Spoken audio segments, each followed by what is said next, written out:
Good morning everyone. Practice set number 828 पर आ जाइए UP PCS के लिए।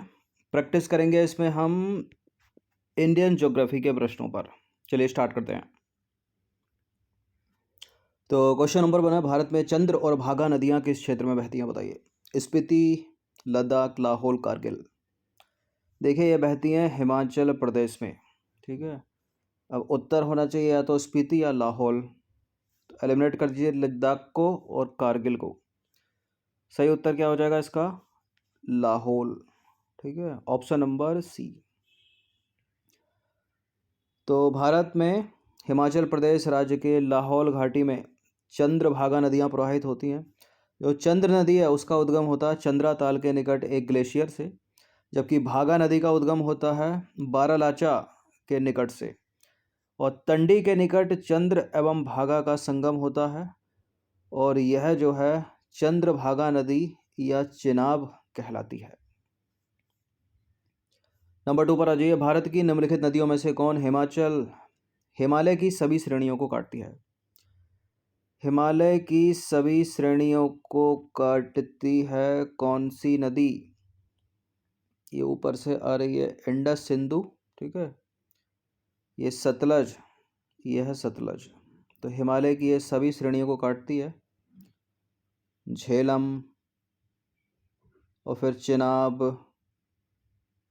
रावी, व्यास सब इसी में आकर मिलती हैं, और ये जो है इन सब को लेकर मिल जाती है इंडस में। ठीक है, सिंधु नदी में। तो इसका उत्तर हो जाएगा सतलज नदी। तो सतलज नदी हिमालय की सभी श्रेणियों को काटकर गहरे गार्ज का निर्माण करती है। यह नदी ट्रांस हिमालय नदी है। नंबर 3 पर अजय निम्नलिखित में से कौन सी एक कृष्णा की सहायक नदी नहीं है?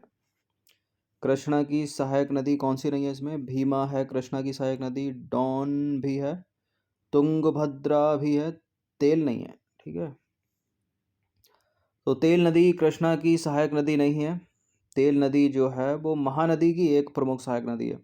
बाकी कृष्णा की प्रमुख सहायक नदियों में कोयना, यार्ला, डीना, वर्णा, घाट प्रभा, माल प्रभा, भीमा, तुंगभद्रा और पंचगंगा है। बहुत पूछी जाती है कोयना, माल प्रभा, घाट प्रभा, भीमा और तुंगभद्रा। नंबर 4 पर आ जाइए। निम्नलिखित में से हिमाचल प्रदेश से होकर बहने वाली नदियां कौन कौन सी हैं?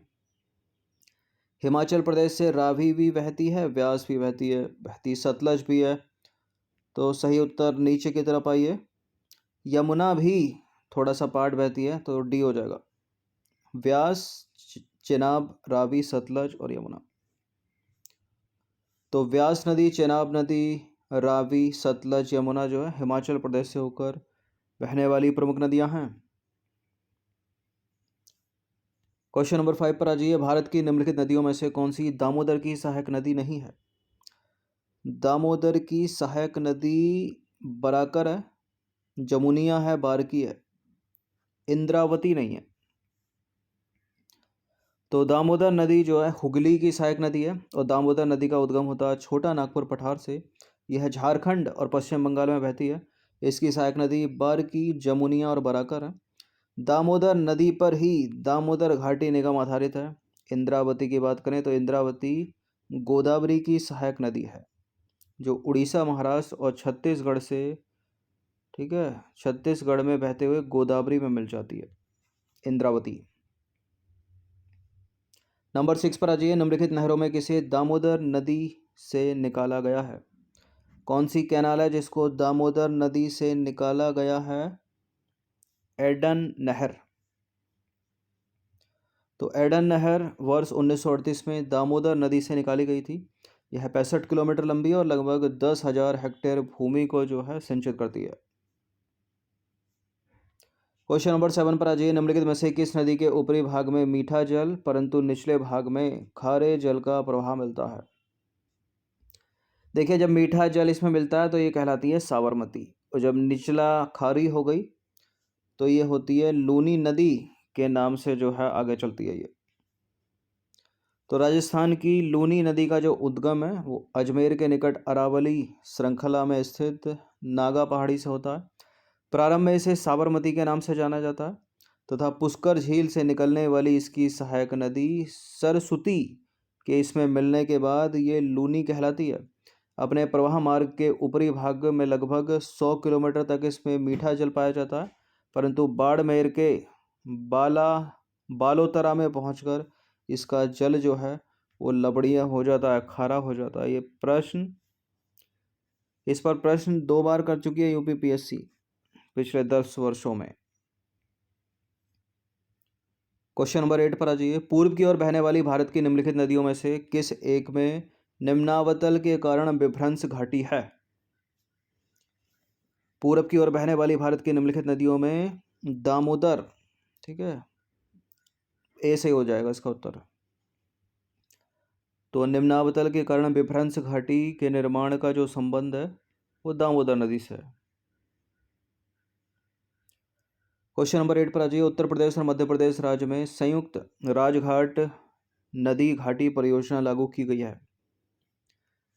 केन नदी पर, सोन नदी पर, चंबल नदी पर या वेतवा नदी पर? वेतवा नदी पर। तो राजघाट नदी घाटी परियोजना उत्तर प्रदेश और मध्य प्रदेश में संयुक्त रूप से स्थापित परियोजना है। यह परियोजना उत्तर प्रदेश के ललितपुर डिस्ट्रिक्ट से 22 किलोमीटर दूर बेतवा नदी पर स्थित है। खारी नदी बताइए। खारी नदी जिस अपाह तंत्र का अंग है? बंगाल की खाड़ी, अरब सागर, आंतरिक अपवाह या अनिश्चित अपवाह?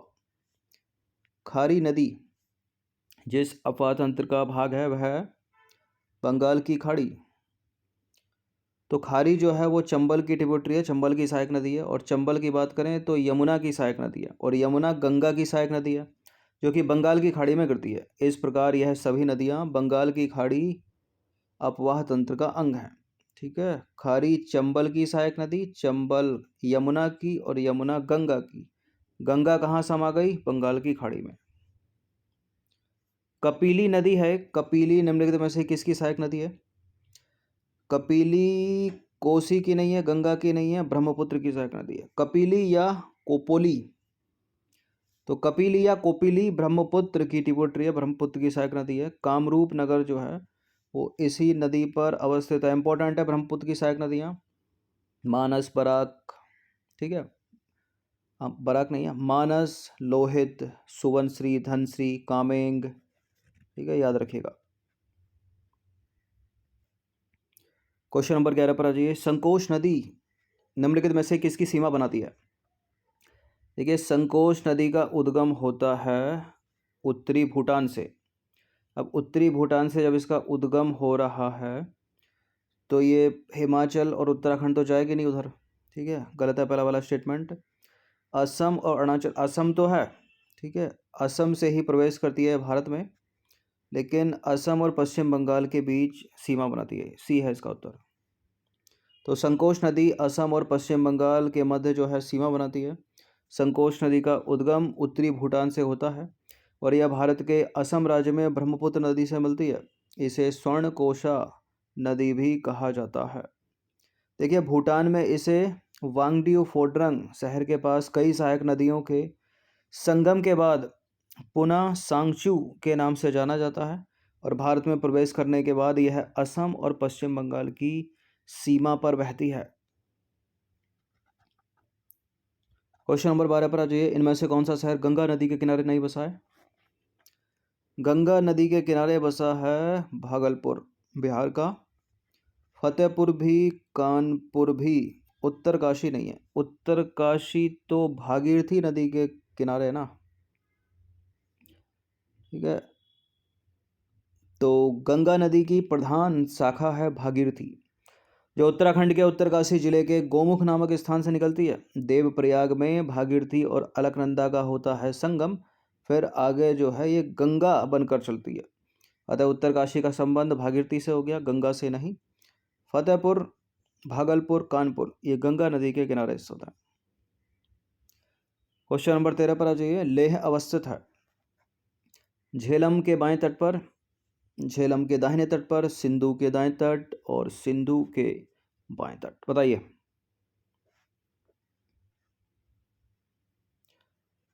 देखिए, ये सिनका बाबा हिमनद से निकलती है सिंधु। अब यहाँ है